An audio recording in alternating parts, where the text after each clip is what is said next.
Kumpirmado. Aktor na si Jack Roberto, umamin na muling nililigawan at sinusuyo ang aktres na si Barbie Forteza.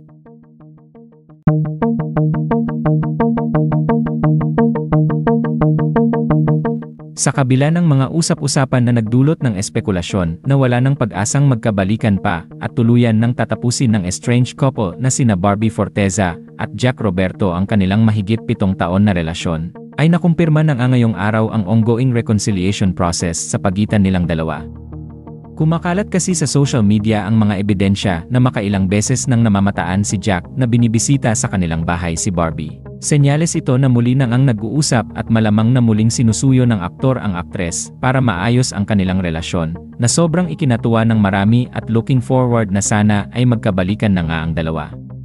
Isa rin sa indikasyon na ongoing ang ginagawang reconciliation nina Barbie at Jack ay ang hindi pa nila pag-unfollow sa isa't isa sa kani-kanilang social media accounts. Pati na rin ang hindi pagbubura ng mga photos at mga videos nilang dalawa na magkasama ay pruweba na nag-uusap pa ang dalawa tungkol sa kanilang pagbabalikan. Karaniwang basihan na kasi ngayon ng isang showbiz breakup ay ang pag-unfollow ng isa't isa sa kani-kanilang SOCMED accounts. Pati na rin ang pag-delete ng mga sweet posts ng bawat isa ay senyales na sa pagtatapos ng isang relasyon.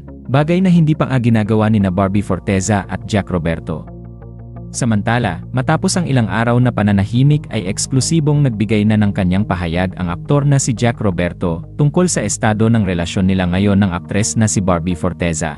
Ilang buwan ang nakalipas matapos ang kanilang kontrobersyal na breakup. Sa isang eksklusibong panayam ay inamin na sa wakas ni Jack na muli nga nitong sinusuyo si Barbie at kinumpirma ang kumakalat na balitang bumibisita nga ito sa kanilang bahay para muling manligaw. Hindi kasi papayag ang aktor na basta na lamang magwakas ang kanilang relasyon at mawala ang matagal nilang pinagsamahan ng aktres.